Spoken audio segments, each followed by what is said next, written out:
আপনারা যদি মনে করেন এই দুনিয়ার সবচেয়ে বড় খেলোয়াড় মেসি আর রোনালদো, তাহলে ভুল ভাই। এই দুনিয়ার সবচেয়ে বড় খেলোয়াড় হইলো আমার আব্বাই। হ্যাঁ ভাই, এই দুনিয়ার সবচেয়ে বড় খেলোয়াড় হইলো আমার আব্বাই। আমারে বোগা জোগা 9-6 বুঝ দিয়া বিদেশ পাঠাইছে, যে তুই বিদেশ গিয়া 3টা বছর খিচ্চা কামলা দে, পরে দেশে আইলে তোরা বিয়া করাবো। বিদেশ গিয়া 3টা বছর খিচ্চা কামলা দেওয়ার পর আব্বারে কইলাম, আব্বা 3 বছর তো হইছে, এবার দেশে একটা বিয়া করে দিয়ে। কই বিয়া যে করবি, বউ আইনা রাখবি কই? বাড়ি টাড়ি করছ? না আব্বা করি নাই তো।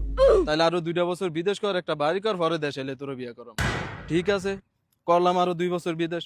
আব্বারে কইলাম, আব্বা বাড়ি তো করছি, এবার দেশে একটা বিয়া করে দিয়েন। কই বিয়া যে করবি, বউ কি তোর চেহারা দেখে দিয়া দিব? সোনা গহনা কিনো লাগতো না? সোনা গহনা কিনছস? না আব্বা কিনি নাই তো।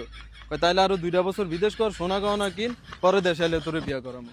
ঠিক আছে, সুন্দর কথা, সোনা গহনা ছাড়া তো বউ দিত না। করলাম আরো 2 বছর বিদেশ। আব্বারে কইলাম, আব্বা সোনা গহনা তো কিনছি, এবার দেশে একটা বিয়া করে দিয়েন। বিয়া যে করবি, অনুষ্ঠান করতি না, 200-400 মানুষ দাওয়াত দাওয়া খাওয়াতি না? আব্বা খাওয়া মতো তো টিয়া পয়সা আছে? না আব্বা না। তাইলে আরো 2টা বছর কামলা দেয় খিচ্চা, পরে 5 লাখ টাকা ক্যাশ কর, তারপরে তোরে দেশে এলে শিওর তোরে বিয়া করে। खराब हो जाएगा मैं দেখছেন গানের কোনো শেষ আছে? গান একটার পর একটা রেডি খাই।